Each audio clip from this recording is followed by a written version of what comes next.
Just a few years ago, I was stuck and frustrated. I was working 5 days a week with no time left for myself or any time to really do anything outside of eat, sleep, and dentistry. And repeat that over and over again. Barely had any time for my family. Every other day, I was finding something else to be frustrated about. It wasn't good. And I knew it wasn't deep down. I knew I couldn't keep doing this. I became a dentist and started a clinic so I didn't have to feel like that. But somehow, given all that I had, I was still feeling a lot of lack, stress, and frustration in my life. I was pretty much on the brink of what people call burnout, right? And looking back now, I had made all the mistakes that I talk about how to avoid in these videos and what we talk about with our coaching clients right now. So eventually I made a decision that I was going to do whatever it took to get out of that situation. If I didn't, I knew it wasn't going to end well. And look, the worst place to be as a clinic owner is 500,000 to 1.4 million a year. And it may sound crazy, but think about it. You're successful enough to reach those levels, so you have the drive, but you're basically working all the time. And because your clinic isn't set up the right way, with the right systems in place, you have to keep working and working and not allowing yourself the opportunity to step back, to analyze your business and what you're doing. After paying your team, your rent, your labs, your loans, your bills, and your taxes, and so on, it's really not enough. All things considered, for the amount of work that you had to do to get to that point in the first place. Okay? But the good news is that scaling past that to like 2, 3, 4, 5 million is a lot simpler than you think. It's not easy. I'm going to get that out of the way. But nothing worth doing is easy, right? But it's much simpler than you think if you have the right guidance. My clinic, which I'm sat in right now, is actually what you'd call a very low income area. Medium income is only like $40,000 per person. And we're doing consistent 400 to 500, $600,000 months. And that tells you that you can do it too. This isn't to brag, by the way. You can do numbers like that and more if you want, if you're helping enough people and providing a service that not many are willing to do. And not just dentistry. I don't mean just dentistry, but the whole experience. Money doesn't appear out of nowhere, right? Unless you're the Federal Reserve and you're printing money, literally. Money comes in direct proportion to the problems that you solve and the people that you help. The more your clinic makes, the more people you're helping in your local community, okay? Including your team. Your team is growing as well. Growth in the hundreds of thousands per month in collections isn't as complicated as we typically think as dentists. But the problem is most clinic owners, they're just dentists like I was with a balance sheet. They don't understand how to become CEOs and grow the business of dentistry. They think that they usually have a talent problem, that they need to add complex procedures to make more money, that they need to like take on more and more and more patients, but none of those things are what took us from $800,000 a year to over $5 million a year, okay? What did was the following, and we're gonna go over each and every one of these steps, step by step in this video.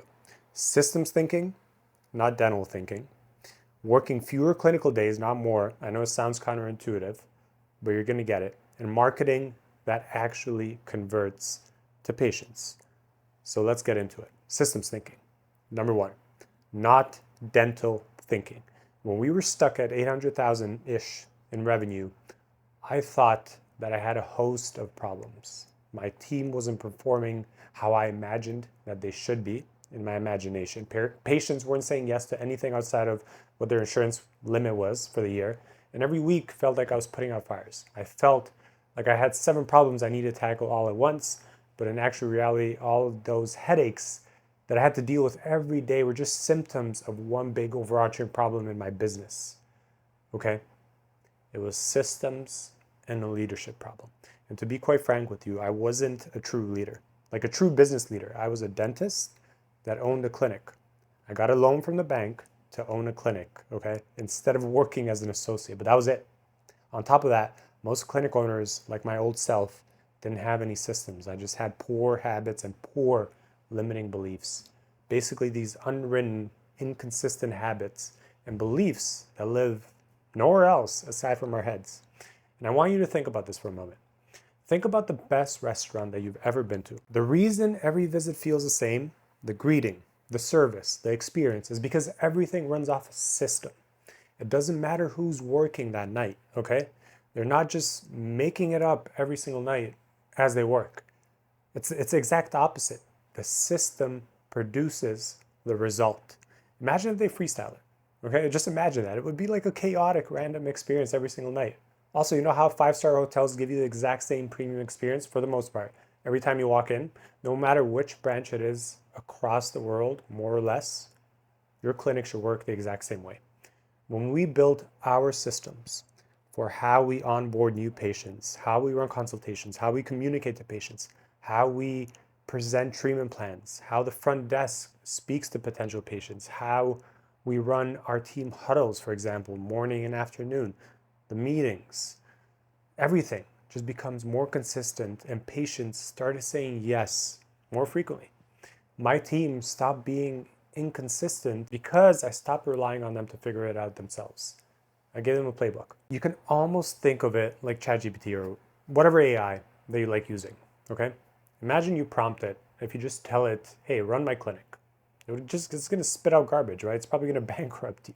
On the other hand, if you get it a very detailed prompt with a step-by-step process that even a 12-year-old could follow it, it's probably going to do a good job. And from there, you can refine it. And that's what a system does in your office. And let me give you a specific example of systems thinking. Our consultation process used to be completely improvised. Different team members would explain treatments differently, poor financial presentations, either sloppy or confusing or not confident. They would follow up differently or not at all, just to name a few. And that's not their fault, by the way, that's my fault. They didn't know any better. No wonder our case acceptance was like all over the place. But once we systematized the entire consult, from the language they use, to the way that we present investment, to the follow-up sequence, our case acceptance went up significantly. Not because we hired better people, just because I gave the same team a real system. Consistent reinforcement and training is so important too, on top of it. You can't just do it once and then you're done with it. And that's one of the first things that we do with our consultant clients, by the way, who come to us wanting to scale their dental clinics with our help. Like our client in Minnesota, for example, he scaled from $150,000 months to now $100,000 weeks in just 1.5 years. And he's like booked out till August. If you want to scale your clinic, you need to understand that your team is not the problem. The lack of structure is the problem. People perform to the level of the system that they're given and the leader that they're being led by. But unfortunately, most dental clinic owners, most dentists don't understand that because they still think from the perspective of a dentist and not a business owner, a CEO. If you build a great system, even average people will produce great results for you. But with an average system and poor leadership skills, great people are not going to get you very far. And to end this point on systems, with an action step for you, the areas that you need to build systems in are this: new patient experience, consultation, and case presentation, your internal communication, your team meetings, and your daily huddles and your staff training. And if any of these feel inconsistent for you in your clinic right now, that's going to be your first priority. Work on them one at a time. Number two, fewer clinical days. You need to work fewer clinical days. And this one's counterintuitive, by the way. I first heard the idea and I pushed back on it too, because the logic seems backwards, right? How do I make more money if I'm working less? How's that even possible? But here's what I found out. When you're grinding like 5-6 days a week, as some dentists are, you're always in survival mode. Your brain never gets the space to think strategically.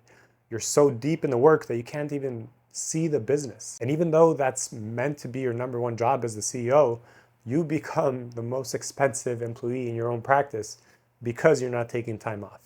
On top of that, as humans, we're not meant to work that much.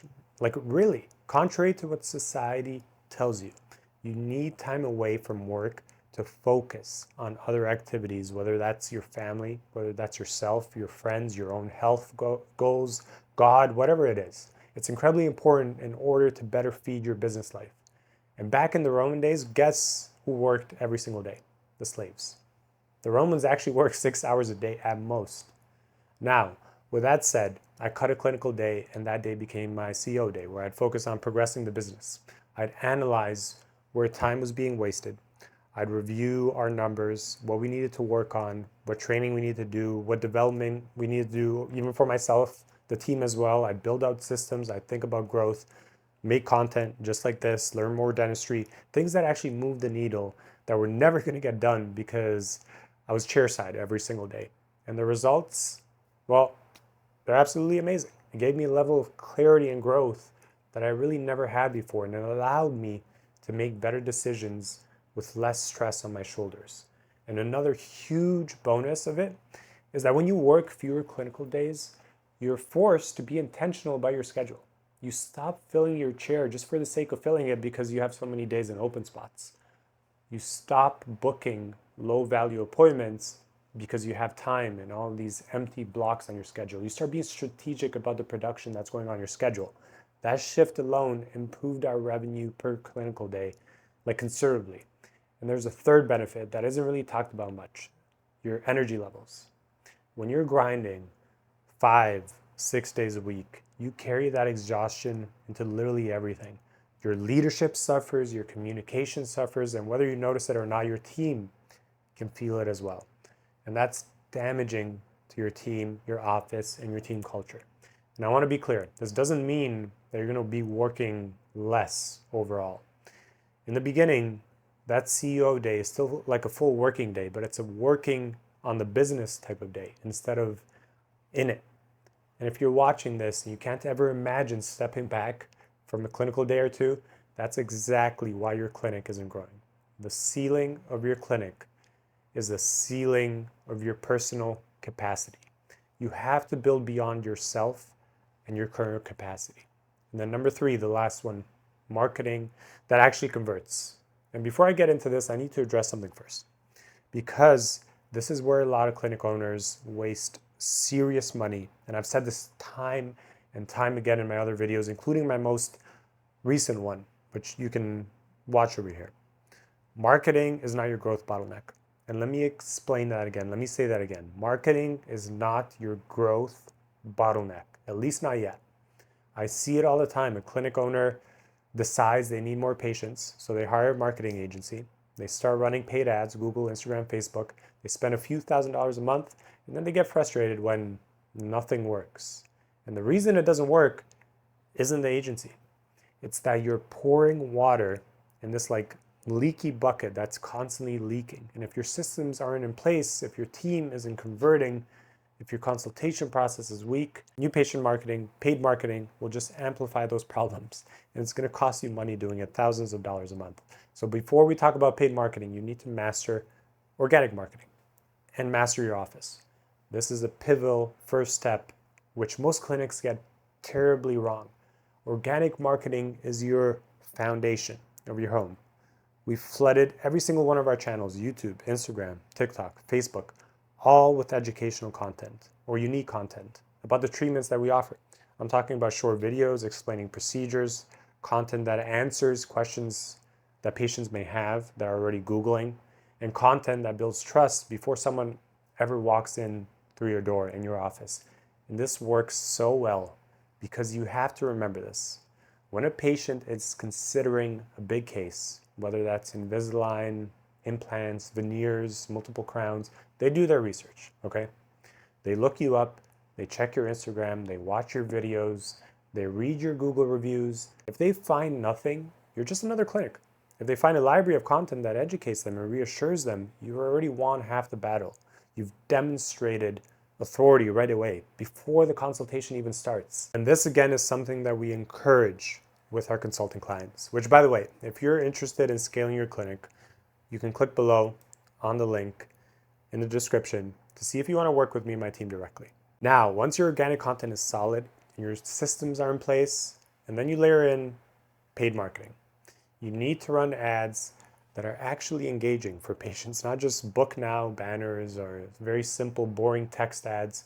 You need to run ads that educate, that speak to real patient concerns, and that lead to a proper funnel with a clear call to action button. But the paid side only works because everything behind the paid side is set up to convert that patient. And then there's the team element in that. Your marketing can bring in literally the best leads in the world. But if the person answering your phone isn't professional, isn't warm, isn't confident, isn't well trained, you've lost them. In our clinic, we make sure that our front desk has like a 5-star hotel level of hospitality. Their communication skills need to be on point. They need to be warm. They also need to know how to follow up with these patients. That's what turns a lead into a patient and a patient into a referral. And that's exactly why we managed to scale to over $5 million a year. So the answer isn't more patients. It's to better convert the patients that you already attract. So let me bring this all together for you, full circle here, because I want to leave you with something very, very important at the end of this video. The reason that most clinic owners stay stuck between 500,000 to 1.5 million in revenue isn't because they're not talented. Again, it's quite the opposite, actually. They're excellent dentists who work very, very hard. The reason is because you're stuck. You're stuck and you're approaching a business problem with a clinical mindset. The path to 2, 3, 4, 5 million isn't really more complex procedures. It's not more CE courses. It's not necessarily more patients or more clinical hours. It's systems, it's leadership, it's learning to think like a CEO first. And the beautiful thing is once you build these things, they compound. Your team gets stronger, your conversions improve, your marketing becomes better and you work harder. And your clinic starts growing without it consuming your life, even though you're doing so much more revenue. And like I said, I went from working 5 days a week and frustrated and unfulfilled to working towards living the vision of the practice that I had in my mind. And there's no micromanaging, in fact. Quite the opposite. Each team member is the owner of their own roles. When I go on vacation, the team still closes cases without me. I'm not tied to the chair, so to say, at least not all the time. I have freedom to live my life on my own terms, which is why I became a dentist in the first place. Freedom for me to help patients. And since I've managed to scale my clinic, I've also been taking on consulting clients, as I talked about earlier, and helping others scale their clinics too. And at the moment, we have, I think, 4 more spots left before we close onboarding new clients again for the year, as the coaching is very time consuming and hands-on, as you can imagine. So it requires a lot of our time. Hence why we can't take on too many people at once. We're also working dentists. Now we're not consulting full time. So if you're interested in working with me to scale your clinic, click the link below in the description to learn more. If not, there's plenty of other YouTube videos on my channel that you can check out. Until then, I'll see you in the next one.